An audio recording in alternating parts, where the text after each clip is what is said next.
نحمده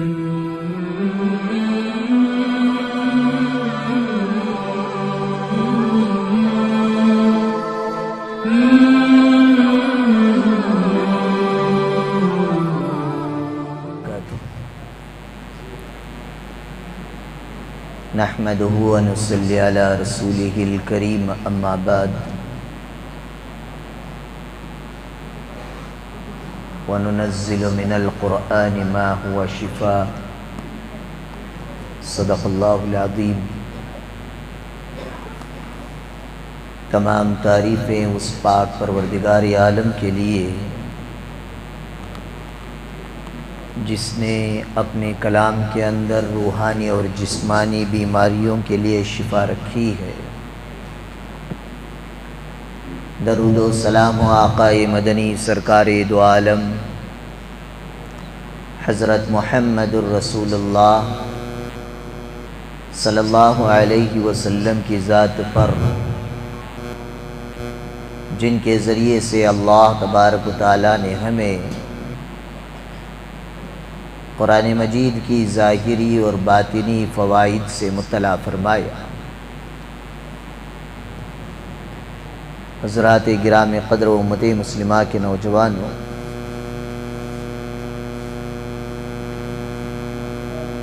ہر لفظ کے اندر اللہ تعالیٰ نے اثر رکھا ہے۔ انسان جو بھی زبان یا لینگویج میں بات کرتا ہے، اس بات کرنے کے لیے جن الفاظ کو استعمال کرتا ہے، اس استعمال کردہ الفاظ میں اثر ہوتا ہے۔ بعض الفاظ ایسے ہوتے ہیں کہ سن کر جی خوش ہو جاتا ہے، بعض الفاظ ایسے ہیں جسے سن کر انسان غمزدہ ہو جاتا ہے، بعض الفاظ ایسے ہوتے ہیں جسے سن کر انسان مایوس ہو جاتا ہے، بعض الفاظ ایسے ہوتے ہیں جسے سن کر انسان کو غصہ آ جاتا ہے۔ لفظ ایک ہی ہوتا ہے، بعض دفعہ لفظ کے کہنے کے انداز میں بھی اثر ہوتا ہے۔ مثال کے طور پر جب دوست سے ملتے ہیں، کیا رے پٹھے کیسا رہے تیری ماں، کہتے ہی خوش ہو جاتا ہوں۔ ہوتا نہیں ہوتا بھائی؟ بولو جی۔ وہ جو غصے میں بولندے، کیا رے پٹھے کئی ساہے تک برداشت کرتا ہے، تیری کر سنتے ہی ایسی بی پی ریز ہوتی ہے، سامنے والے کا جبڑا ہل جاتا۔ لفظ وہی ہے، صرف کہنے کا انداز بدلا۔ یہ اس لیے کہہ رہا ہوں کہ مسلمانوں میں فرقوں میں سے ایک فرقہ ایسا ہے جو یہ کہتا ہے کہ پڑھ کر بچوں کو دم کرے تو کیا بھی اثر نہیں ہوتا۔ اب ایسے لوگوں سے تمہارا سابقہ پڑھے کہ نہیں پڑھے، لیکن ہمارا تو پڑھتا ہے، کیا جی تمہیں پڑھ کو پھونک ڈالے تو انہیں اچھے ہو جاتی کہ؟ تو ان لوگوں کا کہنے کا مقصد یہ ہے کہ شفا دینے والی ذات اللہ کی ہے، ہمارا بھی وہی ہے، لیکن اللہ تعالیٰ ڈائریکٹ شفا نہیں دیتے۔ یہ دنیا دار الاسباب ہے، دار الاسباب میں اللہ تعالیٰ کوئی بھی چیز انسان کو دیتا ہے تو سبب کے ذریعے سے دیتا ہے، ڈائریکٹلی نہیں دیتا۔ اس پہ تقریباً میں ایک جمعہ بیان کر چکا ہوں، اس لیے بات نہیں چھیڑوں گا۔ شفا دینے والی ذات اللہ کی، اللہ کے ناموں میں سے اللہ کا ایک نام شافی هو الشافی، لیکن اللہ تعالیٰ شفا دیں گے کبھی دوائی کے ذریعے سے، کبھی چند آیتوں کے ذریعے سے، کبھی آرام کے ذریعے سے، کبھی ڈاکٹر حکیم اور طبیب کی دوائی کے ذریعے سے۔ اب ڈاکٹر نے دوا دی، اس کا مطلب یہ نہیں کہ ڈاکٹر بہت بڑا بھگوان ہے۔ شفا دینے والی ذات اللہ کی، اللہ نے اس ڈاکٹر کو ذریعہ بنایا، اس ڈاکٹر نے رہبری کی، اس کی رہبری کردہ طریقے کو، نسخے کو میں نے جب استعمال کیا تو اللہ تعالیٰ نے مجھے شفا عنایت فرمایا۔ تو آج میں نے آپ حضرات کے سامنے وہی آیت پڑھی جس میں اللہ تعالیٰ نے فرمایا وَنُنَزِّلُ مِنَ الْقُرْآنِ مَا هُوَ شِفَاءٌ، کہ اللہ تعالیٰ نے قرآن مجید کی آیات میں شفا بھی رکھی ہے۔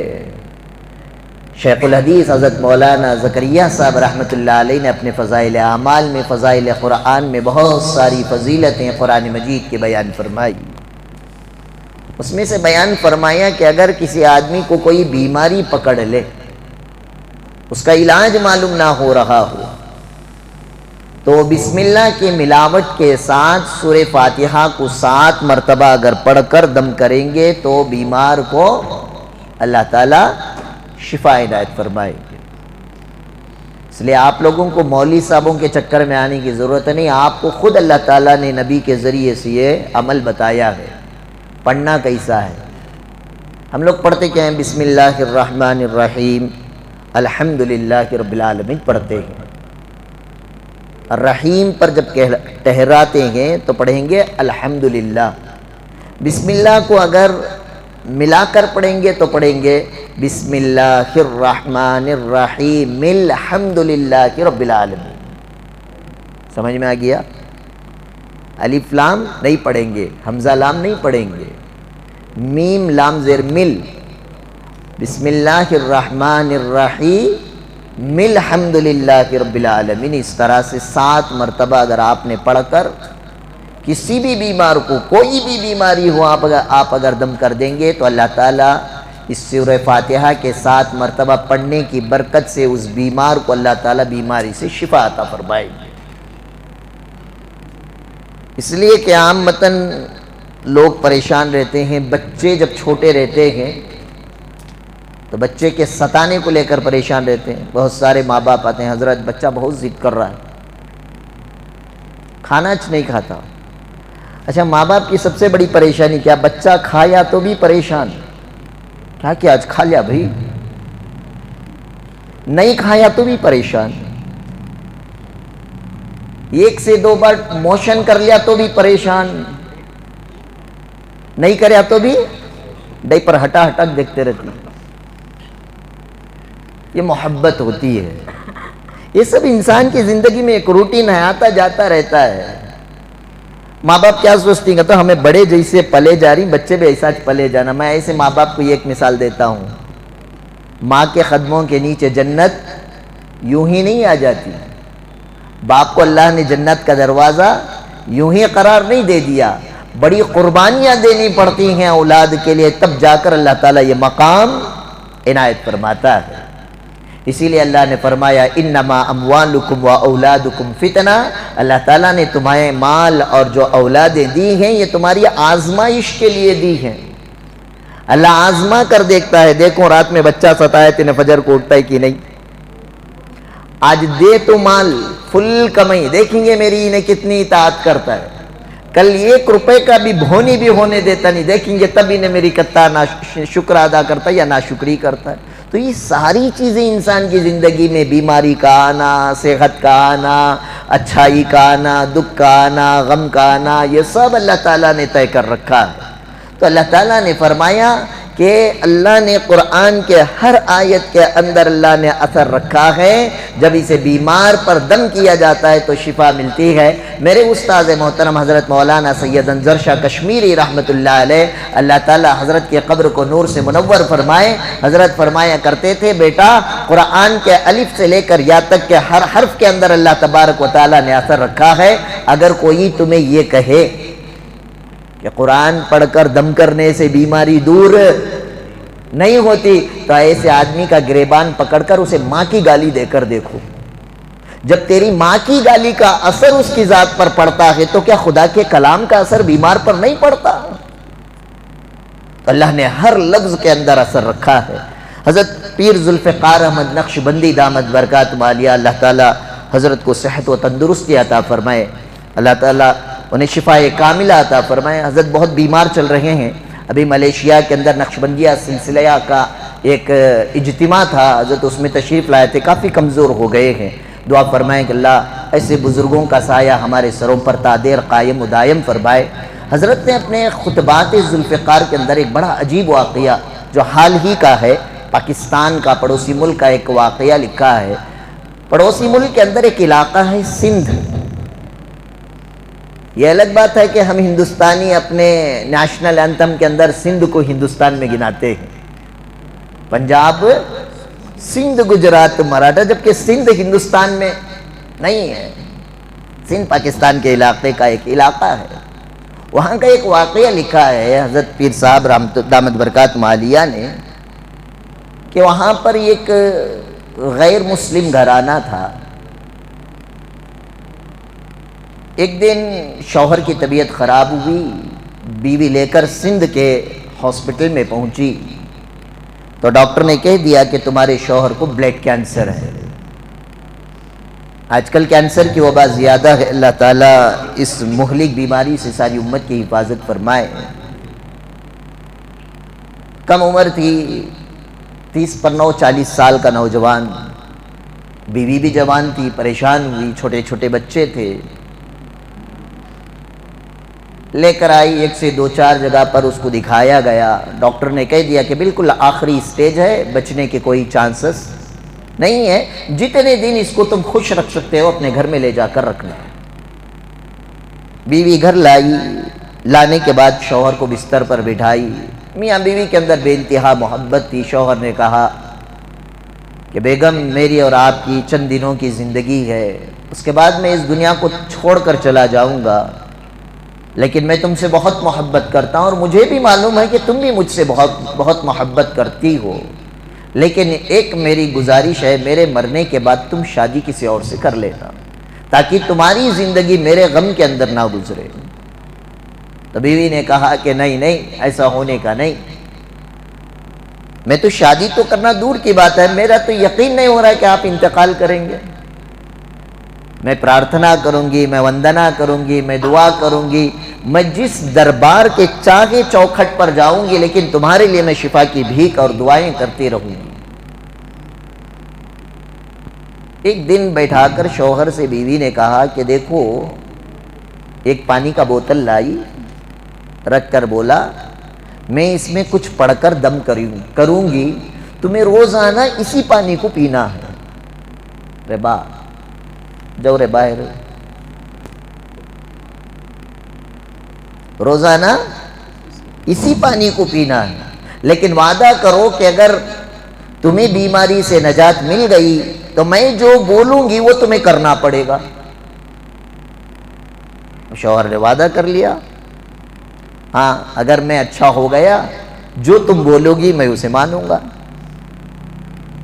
اب اس خاتون نے بیٹھا، صبح سے شام تک کچھ پڑھتی رہی، پانی پہ دم کیا، دے دیا، شوہر پیتا رہا۔ حضرت پیر صاحب دامت برکات عالیہ فرماتے ہیں 40 دن تک یہ سلسلہ جاری رہا۔ 40 دن کے بعد شوہر کو محسوس ہوا کہ وہ اپنی صحت اور تندرستی میں تھوڑا بہتر اور بیٹر فیل کر رہا تھا۔ بیوی نے کہا کہ چلو اب جا کر لیبارٹری میں تمہارا ٹیسٹ کرواتے ہیں۔ جا کر ٹیسٹ کرایا تو پتا چلا کہ بلڈ کینسر نہیں ہے۔ اطمینان نہیں ہوا شوہر کو، کہا کہ نہیں دوسری جگہ ٹیسٹ کراتے ہیں۔ دوسری جگہ ٹیسٹ کرایا، وہاں پہ بھی نارمل۔ تیسری جگہ ٹیسٹ کرایا، وہاں پہ بھی نارمل۔ اب بیوی بڑی خوش ہو گئی، اب شوہر کو لا کر بولنے لگی کہ دیکھو یہ جو تمہیں بیماری سے جو نجات ملی ہے، یہ میں نے جو پڑھ کر پانی پہ دم کر کے دیا ہے، یہ اس کا اثر ہے۔ شوہر نے کہا کہ ہاں، کیونکہ سارے ڈاکٹروں نے جواب دے دیا تھا آخری سٹیج ہے، بچنے کا کوئی چانس نہیں ہے، یقین بھی ہو گیا تھا، لیکن جب تمہیں شفا مل گئی تو اپنا وعدہ یاد ہے، میں نے تمہیں وعدہ کیا تھا کہ اگر تمہیں صحت مل گئی تو میں جو بات بولوں گی اس کو تمہیں ماننا پڑے گا۔ شوہر نے کہا کہ ہاں یاد ہے، منہ تو نہیں موڑو گے، بات سے مکھر تو نہیں جاؤ گے؟ کہا کہ نہیں، میں نے جو وعدہ کیا اس وعدے کو نبھاؤں گا۔ بیوی نے کہا کہ وعدہ اب میں جو کہنے جا رہی ہوں، تمہارے پاؤں کے نیچے سے زمین بھی کھسک جائے تو تم اپنے وعدے کو نہیں توڑو گے۔ بڑی منتیں سماجتیں کی اور شوہر کو اپنے قبضے میں لیتے ہوئے آخر میں بیوی نے جواب میں کہا کہ کہ تمہیں کلمہ پڑھ کر اسلام کو قبول کرنا پڑے گا۔ وہ بڑا تعجب میں، کیوں؟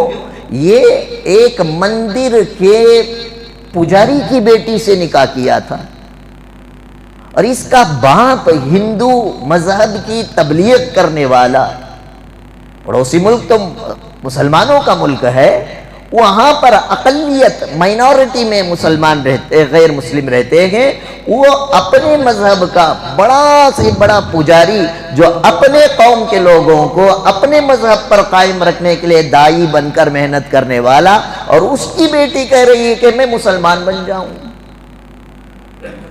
اس نے کہا کہ مجھے تم سے یہ امید نہیں تھی۔ اس نے کہا کہ وعدہ کیا ہے تو نبھانا پڑے گا۔ تو تعجب سے شوہر نے پوچھا کیا تم مسلمان ہو؟ اس عورت نے کہا کہ ہاں میں مسلمان ہوں، اور شادی ہو کر ہماری تقریباً 9-10 سال کا عرصہ گزر گیا ہے، لیکن کبھی میں نے تم کو مسلمانوں کی عبادت کرتے ہوئے نہیں دیکھا، کبھی تمہاری زبان سے اللہ کی عبادت یا مسلمانوں کی طرح طریقہ نہیں دیکھا، آخر ماجرا کیا ہے، کب تم مسلمان ہوئی؟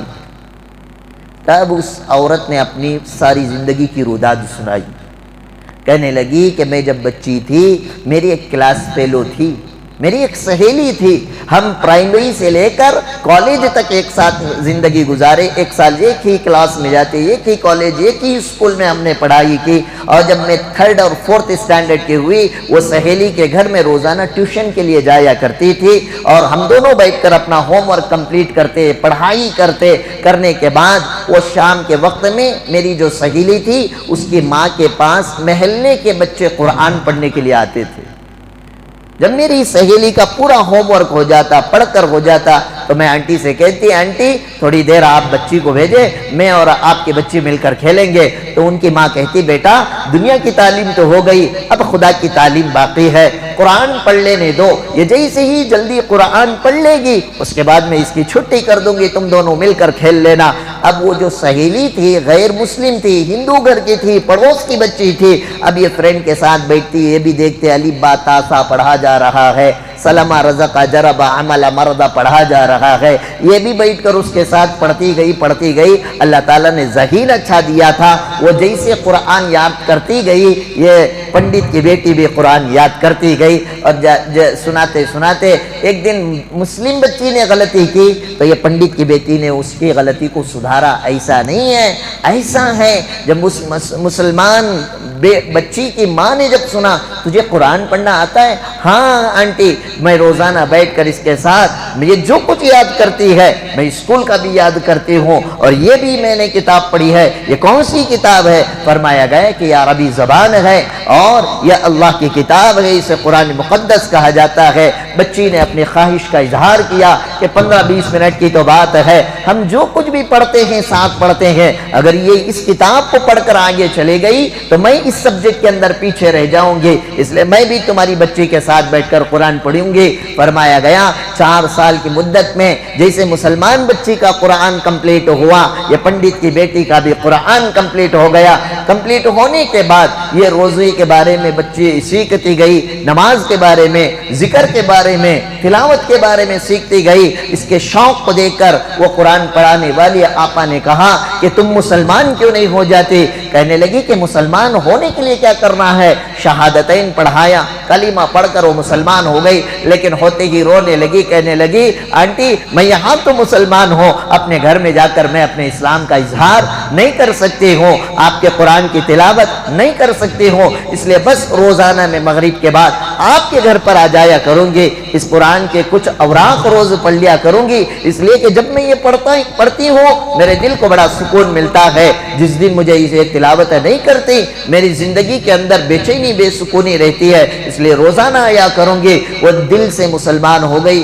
روزانہ مغرب کے بعد پہنچتی، کچھ اوراق قرآن کے پڑھ لیتی، لیکن دن گزرتے گئے، جوانی پر آ گئی، گھر والوں نے اس کا رشتہ طے کر دیا۔ جب رشتے کی بات ہونے لگی تو یہ پڑوس میں آ کر آنٹی کے گلے لگ کر اتنا روئی، اتنا زارو قطار روئی کہ اس کو تسلی دینا مشکل ہو گیا۔ پھر آخر نے اس نے فرمایا اب تو میں اس گھر سے جدا ہو کر اپنے سسرال میں چلی جاؤں گی، وہاں پر نہ قرآن رہے گا نہ قرآن کا ورق رہے گا، میں کیسے قرآن کو پڑھوں گی؟ تو پڑوس کی مسلم خاتون نے کہا کہ میں تمہاری ماں سے بات کرتی ہوں۔ وہ ماں کے پاس آئی، آ کر کہنے لگی دیکھو تمہاری بچی یہ میری بچی ہے، تمہاری بچی کی تعلیم میری بچی کی تعلیم کے ساتھ پوری ہوئی ہے، یہ تمہاری بچی نہیں یہ میری بھی بچی ہے، اس لیے ہماری طرف سے ہم تمہاری بچی کے لیے شادی میں ایک تحفہ دینا چاہتے ہیں، ہم 7 جوڑے بہترین دلہن کا لباس بنا کر بہترین گفٹ پیکنگ کے ساتھ ہم اس بچی کو دیں گے، بس تمہاری اجازت چاہیے۔ انہوں نے اجازت دے دی۔